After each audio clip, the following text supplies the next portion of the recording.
You'd like to discover the 100K per month blueprint and how to explode your sales from 5K to 100K per month fast. And we have the amazing Harvey Wizard, who is a US presidential candidate for 2028, and he is a best-selling author and the subject of national media stories for his impossible wins. And he turned a $500 investment into a $3 million business. And he currently mentors entrepreneurs one-on-one until they hit 7 figures. No excuses and no time limits.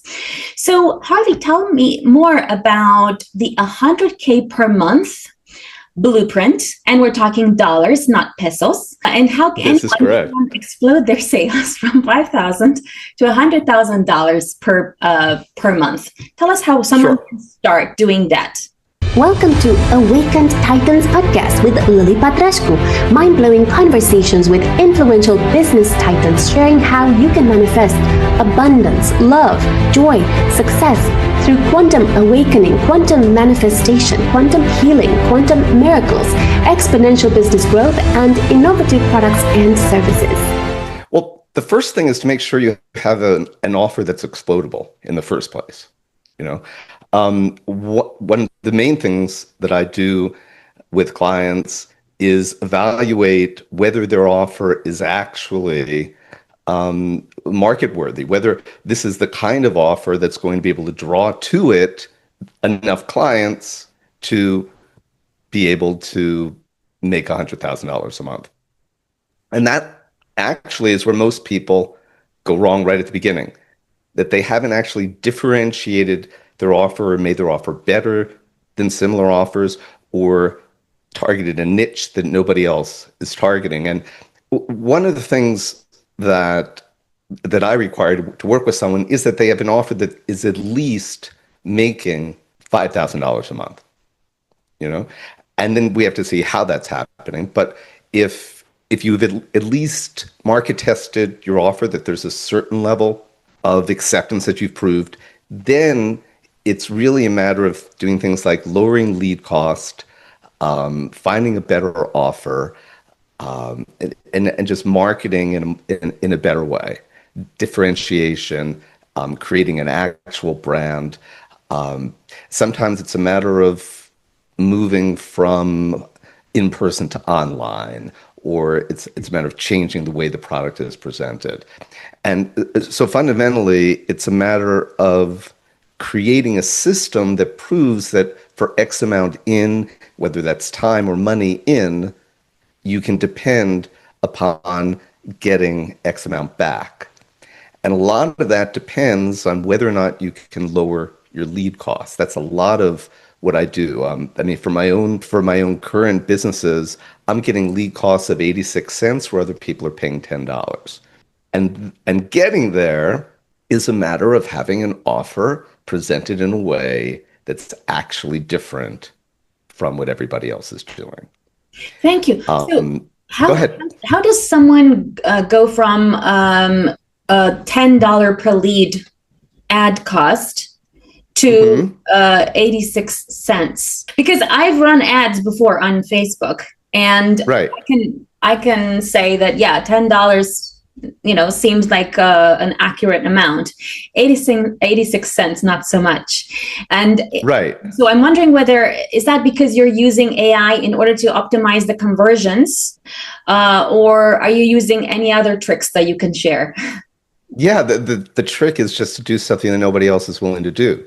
That's fundamental. The secret to success, and I'll share something now. People probably still won't do it.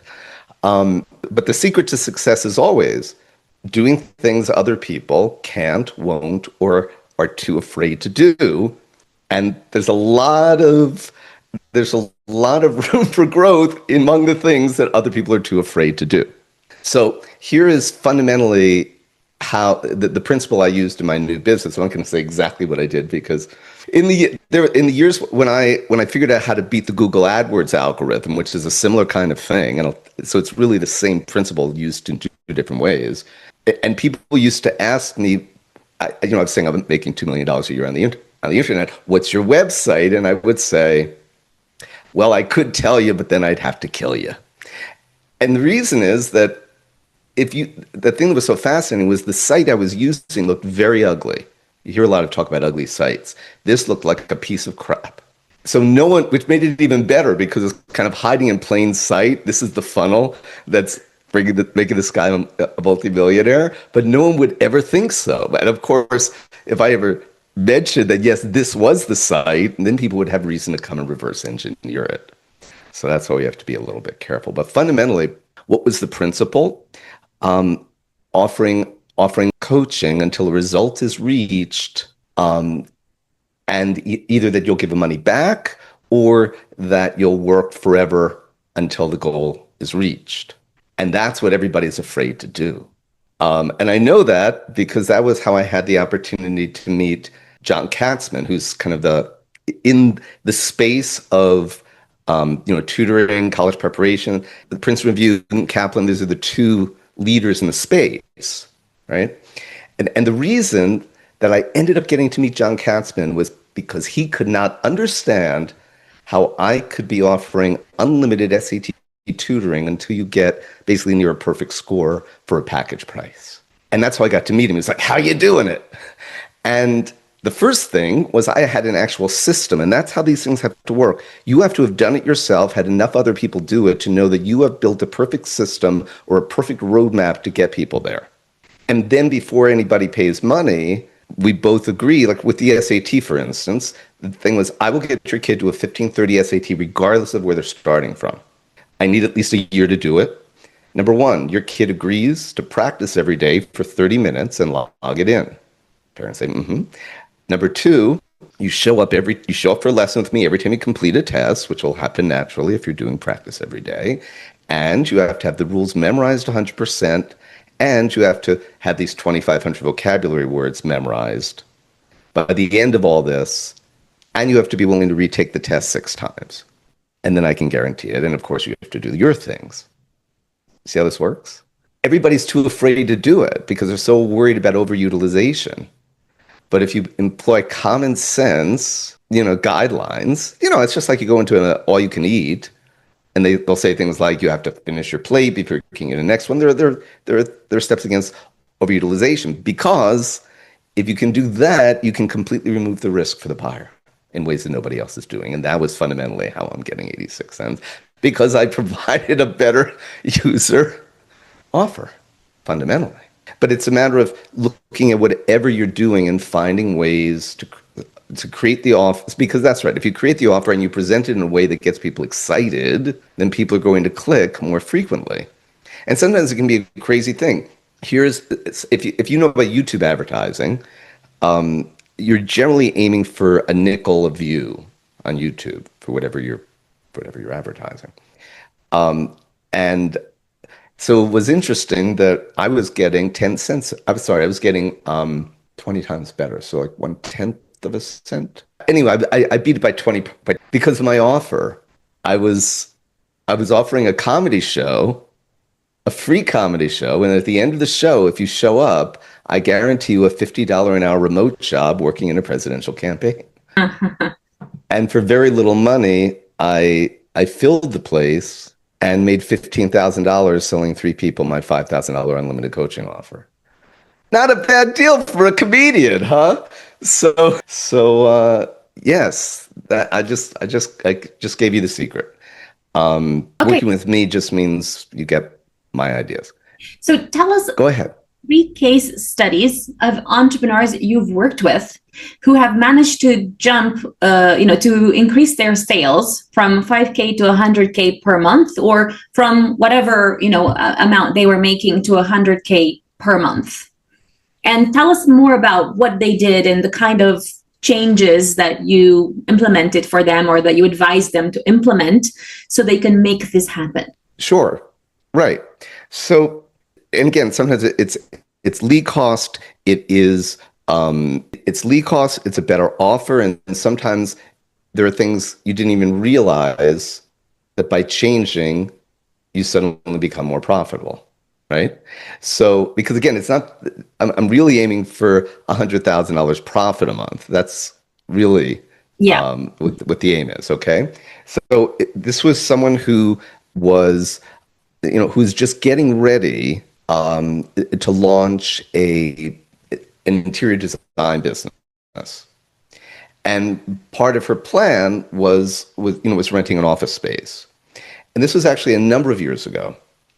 And she was the way she was going to rent the space. She was going to rent the space in downtown Manhattan, to look cool, and it was going to cost her it was going to cost her maybe close to $10,000 a month or something, to rent the space, like kind of a crazy number. And this is where, because her husband had an incredibly lucrative business, so this is fun money but I said, I know it doesn't matter, but let's play it as if the game is real. It doesn't really make sense to pay that kind of money. How much you're not gaining walk-in traffic. Your business isn't walk-in traffic, and so number one, having her doing it online. And in her case, this is probably 8-9 years ago, when I was already making millions on Google AdWords, so I understood it better than most people at that time. And fundamentally, it was just writing ads that got people to her website, and that was easy because her work was really amazing. She had a very unique style, and so that was largely just finding and experimenting with the Google keywords to find the people who were looking for interior designers that would match her style. I'll give one trick that I use that people don't think to use, especially if you're doing something like Google AdWords. And this is the difference between, making $5,000 a month. My point being, had she opened the office, waited for walk-in traffic, that kind of thing, she might well have gone out of business, but by using the internet, then she would do webinars where people could bring a room, and she would do a quick instant makeover, things like that. So it was constantly drawing people in, offering them value, and doing it in a way that was cheap at the time because she wasn't competing against that many individual interior designers. So it's really looking at the whole thing. And I guess something you're always looking for is, what is my edge with any business? Maybe that's another part of defining, are you going to be able to get it to $100,000 a month? Do you have an edge? Do you have something that's truly different and hopefully better than what everybody else has, right? So, for instance, this is how I made millions on Google AdWords. And again, this was a limited time opportunity that doesn't exist now. But at the time, I was just selling information on the internet back in 2003, 2004. And everybody was paying $1.50 a click. Anybody who was selling a similar booklet was paying $1.50 a click, because they were typically bidding on keywords like work at home ideas, money-making ideas, things like that. And because it's an auction, I mean, everything is an auction. Facebook is an auction. So if you're competing against people selling a similar thing, you're going to pay that much money, right? Because everybody is at about the same level of interest, all of those things. And this is a very old rule. It was at the beginning of Google AdWords, which was the thing that determined whether your ad stayed on or not was whether your ad could get 1% click-through. Anything below 1% click-through would go away. And that was Google's initial idea of making sure that whatever you were advertising on was relevant to what you were selling. They didn't want to have a bad user experience. But their only way of, at the time, enforcing that was the 1% click-through.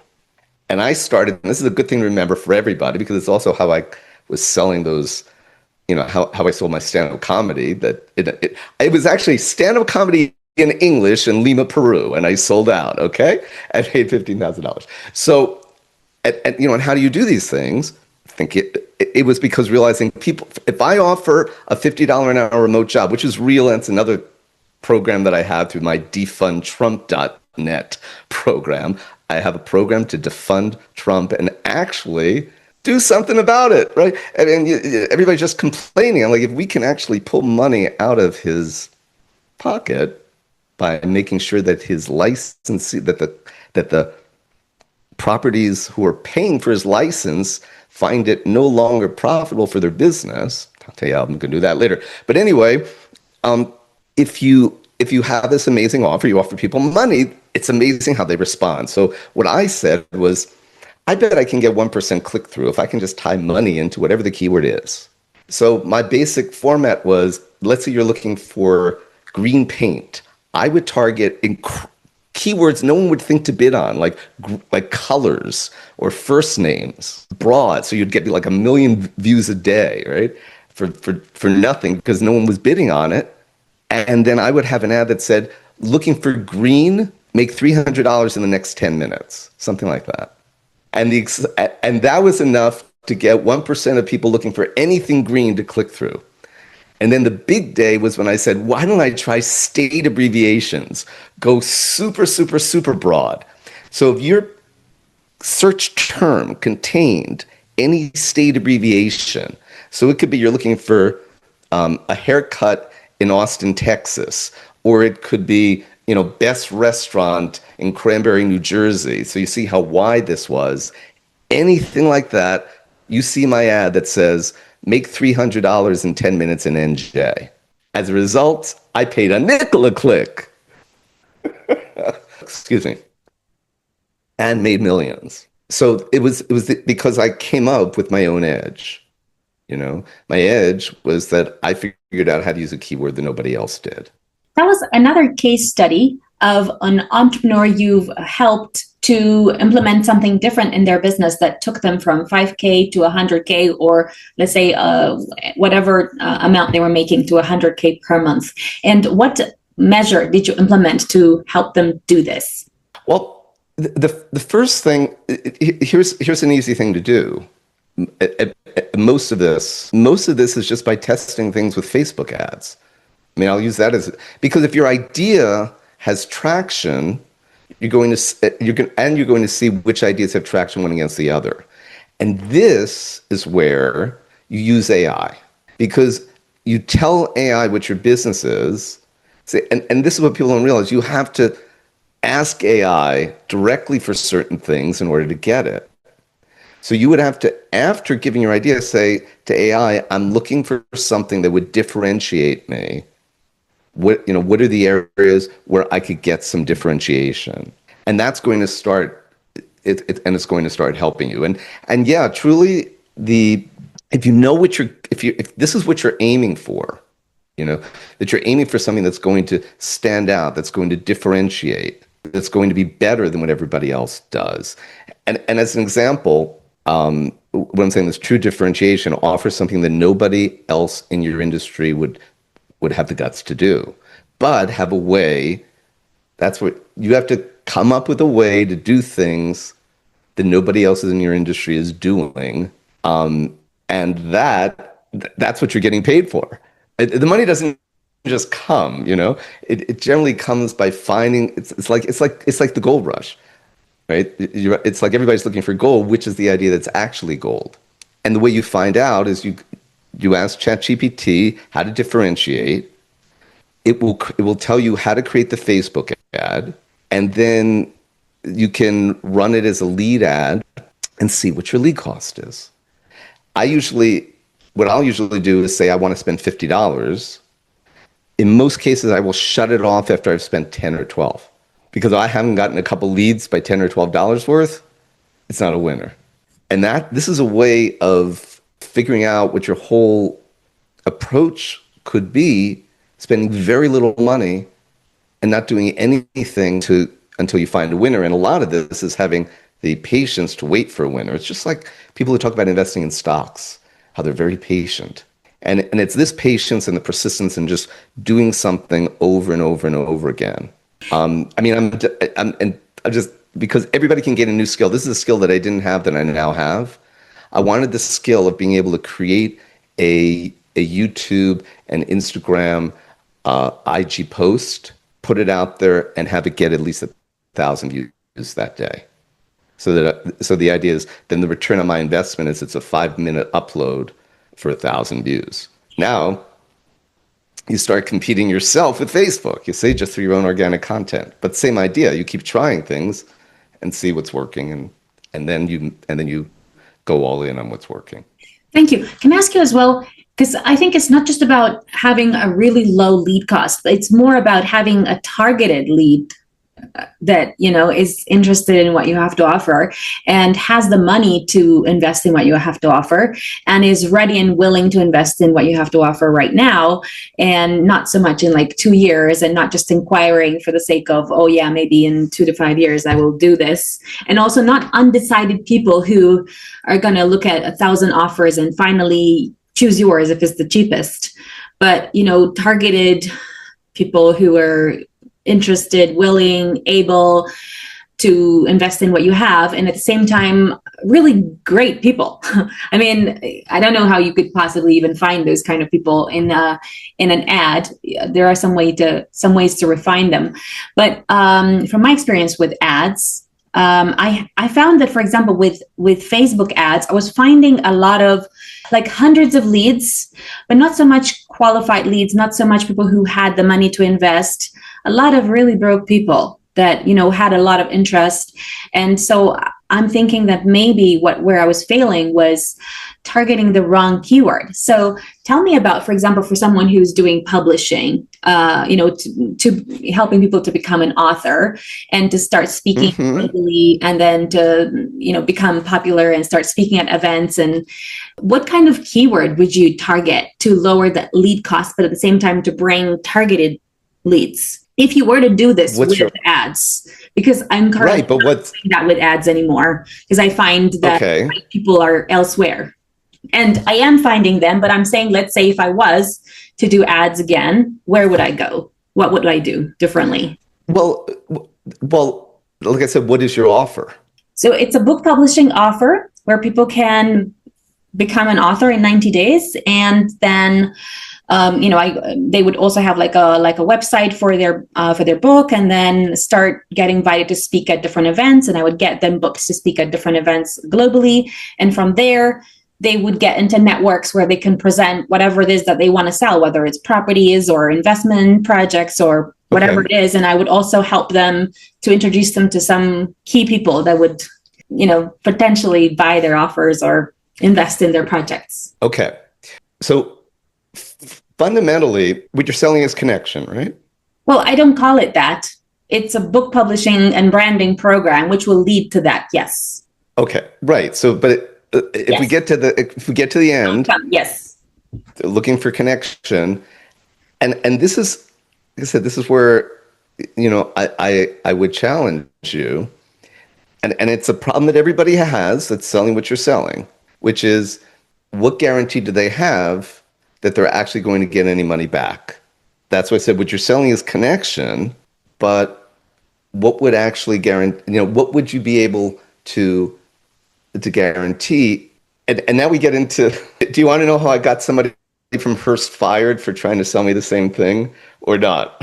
Sure. No, I mean, like I said, when you bring me on, the 65-year-old badass, I'm just going to speak truth about things. Yeah, okay? Absolutely. But which hopefully will help you and someone else, because you have to, if you really put yourself on the other person's side, okay, the other person who doesn't know you, and all of this sounds great, but what do they actually want? And are you going to give them what they actually want? And if you're not, then you need to sell them in some way, on why it's worth it, even though it's not what they want. Okay, and this is how I ended up getting this Hearst salesperson fired, because I got so mad.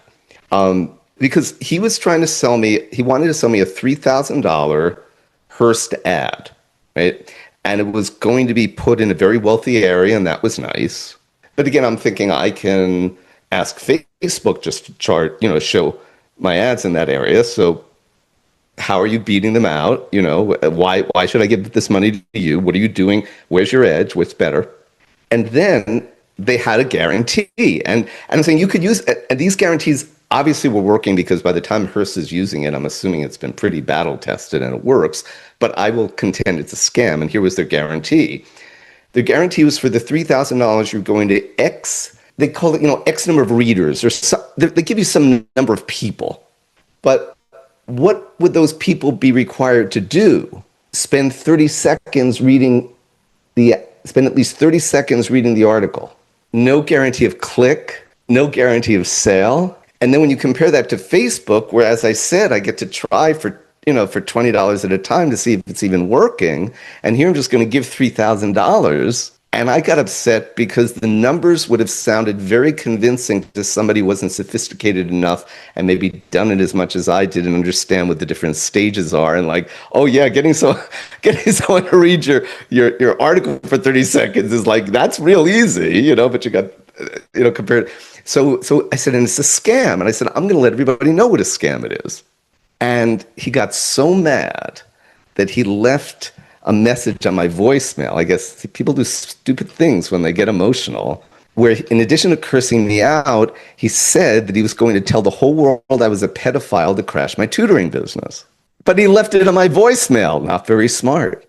I don't know if you or your audience, someone in your audience probably knows what Jib Jab is. Jib Jab is, it's an app that gives you these like cartoon characters almost dancing to favorite songs, and you can take your friends' faces and you put it in. You make these cool greeting cards around holidays and everything. So it's just like a joke. So basically, I took the guy's face from his LinkedIn. I put it on the dancing figure. I used some of the music. I basically took his voicemail and used it as a soundtrack on the YouTube video, which I ran it was such a fun $50. I ran it just in the town where the office of his, and then I sent the link to everybody on the board of Hearst. And on Monday, I got an email. Well, yeah, I got fired, but could you please take the YouTube video down so I can get a job for the rest of my life? So that made me, that was kind of fun. But like I said, you have to be with the access. And again, you can sell it. The way to sell it, and this is how you test it with ChatGPT and with Facebook ads. If you want to sell it the way it is, you need to come up with some numbers. And also, if you have, a wall of video testimonials of people who had made X amount of money already doing it would cinch the deal. The problem is a lot of times people don't have that at maybe an early stage of an offer, and then what do you do, right? So ask ChatGPT, you're looking for an angle that maybe will work. But I'll tell you something that happened to me, and again, I'm still debating because this really still upset me. It was a few $1,000. It was a company that would guarantee they get me on podcasts, and they guarantee at least you get on 2 podcasts per month for like $2,500. The problem is that the podcast itself, and this wasn't made clear, did not have any kind of huge audience. It's not like getting on the Joe Rogan podcast or something, right?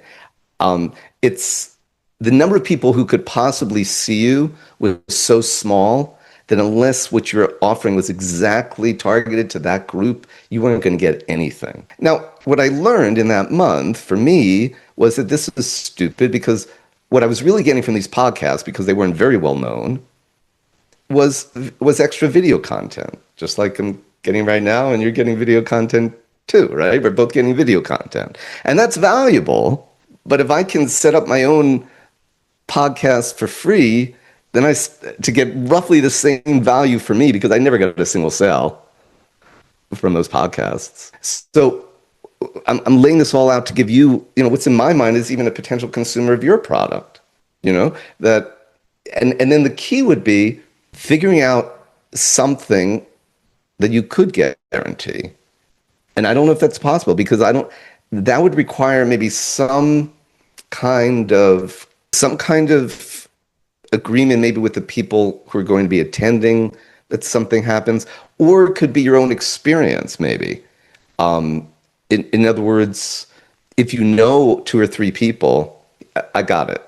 If you know some people who would, let's say, entertain a one-on-one meeting, do you know what I'm saying? So in other words, if you might be able to guarantee something short of a closed deal, something that nobody else is guaranteeing, hopefully, by working it out with the people coming. Would you be willing to give, in return for speaking, will you be willing to give like a free consultation or something that ups what you can offer to the prospective to the prospective attendee.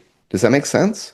Would you say that it's also enough to provide some guarantees that are not necessarily leading to a sale, but let's say, I don't know, 10 speaking opportunities in front of a total of, I don't know, 5,000 investors? Is that a good kind of guarantee? Or would you say that it has to be, okay, you will be having, I don't know, 10 or 20 or however many meetings with potential investors to invest in your project, or I will make this kind of introductions to this kind of people? Or is that the kind of thing that you're referring to?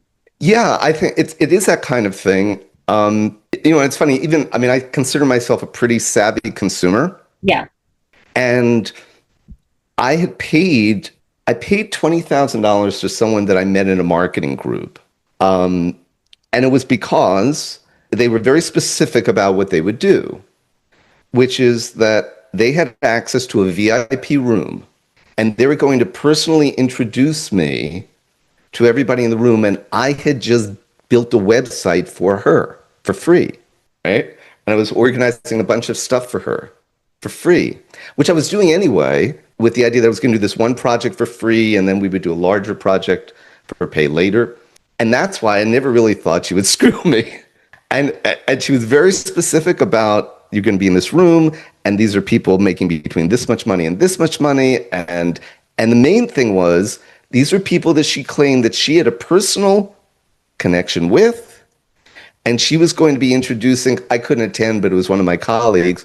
She was going to be introducing these people one at a time and saying, these guys saved my business. You see, so for all of that, I was like, okay, if I get all of that for 20 grand, and I'm selling at the time it was a $2,000 a month service. So I'm like, I gotta win on this, right? And then in the end, she was a complete scammer. She didn't even have access to the VIP room because she hadn't paid some entry fee, and we got absolutely nothing. But and you know what? She was the inspiration for it's now going to be probably the most lucrative business I've ever started. Because I was so angry about being ripped off for the 20 grand that I got this idea. There must be people out there like me too. And again, you know what happened here? This is how I was getting 56-cent leads. Imagine getting a 50, and so I spent $1,000 in advertising, and I got back what will be $300,000 in profit. Thank you. So for those people that, let's say, want to also leverage having like a low lead cost with a big promise like you, what can they do to not over deliver? Because, for example, in my case, when I started the book publishing business, I found it really hard to meet the demands of clients in the beginning because I didn't have any boundaries. So, for example, one of my first clients, I think it took me about 1,000 hours to deliver her first book publishing project because she kept writing and then I was editing and she kept writing and I was editing and so on. So I'm not sure if you heard what I said. I hope so. And so for people that want to make a big promise and stick to it, what are some guidelines they need to put in place to make sure they don't shoot themselves in the foot? Sure. You have to figure out everything that could go wrong. That's the thing. You have to figure out everything that could go wrong and anticipate it. So, excuse me. Now, for instance, this business that I started, nothing can go wrong. And I closed sales in 10 minutes because why wouldn't you?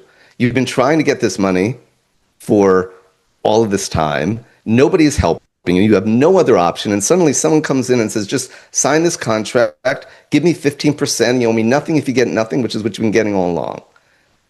The offer just...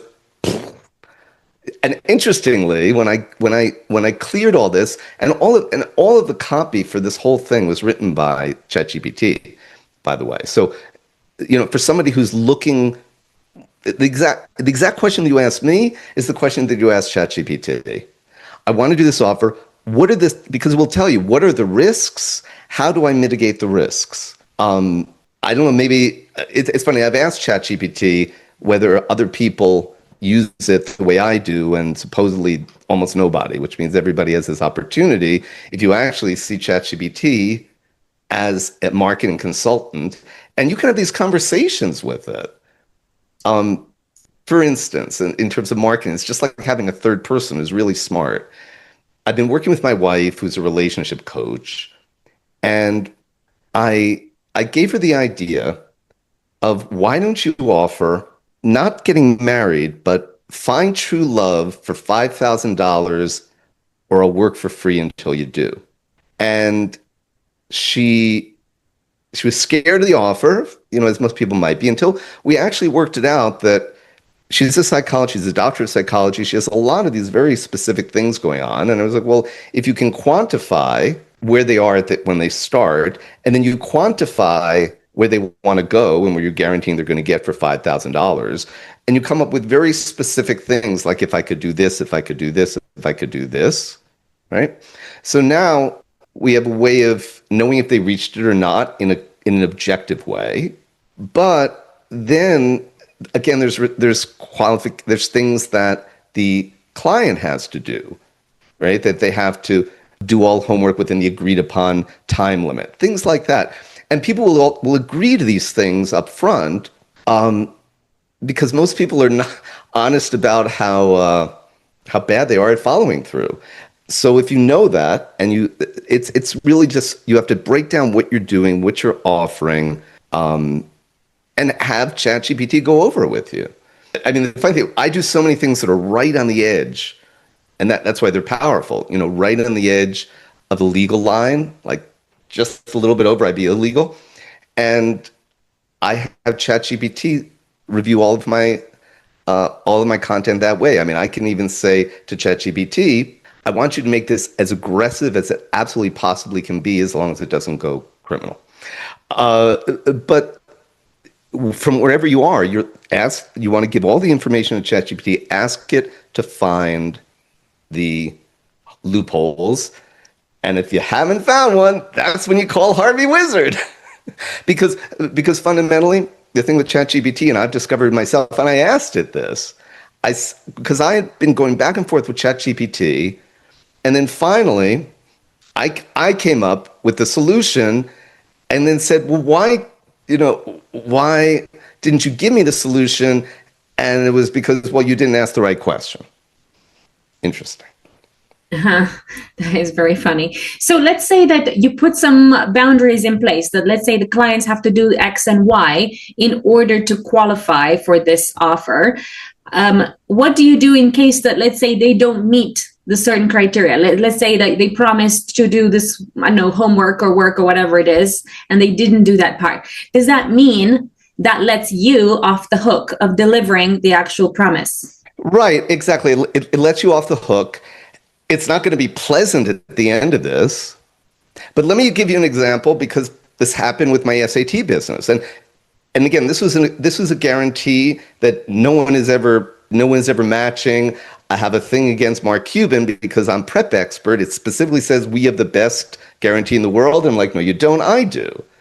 Because, right, for $3,900, I money back guarantee a 1530 or better at a 1600. That's a good enough score for Harvard on your SAT, plus top 25 school admission. Now, right in the guarantee, it says commensurate with GPA and class rank, right? So if you're coming to me, if you want to get top 25, you have to be in the top 10% of your class. So now what people should know is, I have lots of people who don't have a chance of fulfilling the guarantee, but they got into a conversation with me because of the offer. And in the end, they fully understand that their kid's not going to get the 1530 guarantee because they're not good because they know their kid isn't going to actually do the homework every day and sign in. But it was my opportunity to present my alternate approach, which is different than everybody else's, sold them on the approach, and they paid the same money without the guarantee. So that's something. Again, it's just being willing to throw things out there and have conversations and see how people react. But And I've been doing it for a year and a half, not a single complaint. And then I did have a mom call me and ask for the money back because the kid didn't get the score and didn't get into the school she wanted. Now, it was not a surprise to me because, I can usually, in the first 10 seconds of meeting a kid, know if they're going to succeed or not. I think anybody who does a certain element of coaching, you just see patterns after a while and but sometimes I'm wrong, and I'm not going to say to the parent, I looked in your kid's eyes, you're wasting your money here. But because as long as they say that they're going to, the kid's going to practice and all this. So the point is, this is a kid, even with the projects that I do with them. I mean, most kids take a certain amount of pride in it. I have them create their own business. They create their own website. They do it, but I sort of guide them. And you can see right away who the winners and losers are, I'm sorry, at least at that point in life, are for these kids. I mean, some of these kids, anybody can do it with Wix. It's made that somebody who puts a little effort into it can create something truly amazing. And some kids do and some kids don't. And this kid was a definitely don't. I mean, maybe she spent 30 minutes. It just looked off, but it was hard enough to get her to even finish it. Meanwhile, she hadn't. So it was so great when the mom called and I said, well, let's see what her scheduling log looks like in terms of her practice log. Said, unfortunately, I can't give you your daughter's practice log because she never logged in a single minute. And you know what? I never heard from her again. And end of story. So, I'm not saying that everybody is going to be as easy as that, but part of it is just being honest. You want to know what you can do and what the other person needs to do. And if you're actually good at what you do, then that's when you have the opportunity to get those cheap clicks. Why? Because offer something that nobody else is offering. Do the scary. And part of it is just doing the work to figure out, one last, just corroborating, when I talked, you said, how did you go from a $500 investment to $3 million a year?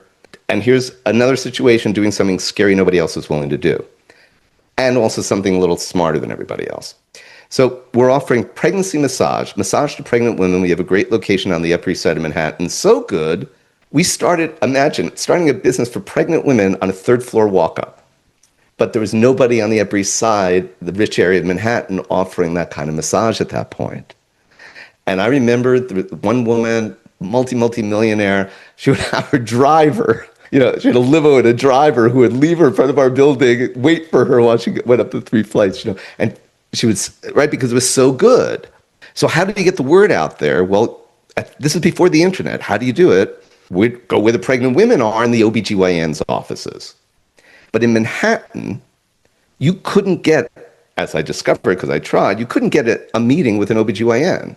They're too busy talking to drug representatives, and they don't have the time. What are you giving them? It's too hard of a sale. Maybe you are giving something to them, but they don't have time for it. So I used the reverse sale idea. I made a brochure holder, cardboard brochure holder, put a bunch of brochures in about our service, went into the OBGYN office, and this is because I had noticed they had a bunch of these cardboard brochure holders with other things. Most of them were drugs, but they were cardboard, brochure holders, so it wouldn't look out of place. And I said, hi, we do pregnancy massage. Can I put this over there? 95% success rate. That's why over 3 years we were the only place getting referrals from every OBGYN, but I didn't stop there because it was unusual at that time in New York State to have massage therapists licensed. Most states didn't license at the time, but they did. And then I noticed in a health insurance contract, it said that they would pay for physical therapy services provided by licensed professionals. I was getting pregnant women coming 6 times a week at $250 a pop, paid for by insurance. We basically went from charging $75 and giving people a receipt to charging $250 and said, we'll take what the insurance pays, which is 80%. So we fundamentally tripled our price and quadrupled our volume because now people didn't have to lay it out and they could come as many times as they wanted as they saw it for free. Wow, right. And not a single massage therapy place in all of Manhattan did it or tried it. They were all too scared. Thank you. Tell us where entrepreneurs can connect with you. HarveyWizard.com. I made it into a hub. Everything I do is right there. HarveyWizard.com. Whether you want me to get back money from someone who owes it to you for a long time, and you have to be willing to see them destroyed on the internet. And if you're willing to do that, then I have the leverage. I can get the money back. Pay me $5,000. I'll make a 7-figure business. And my wife's on there as well. Find true love in 12 months for $5,000, or she'll keep working with you for free until you do. Follow us for more interviews with world's most influential business titans, providing you with the insights to awaken to your full potential so you can get paid to be yourself, find true happiness, and manifest anything you desire.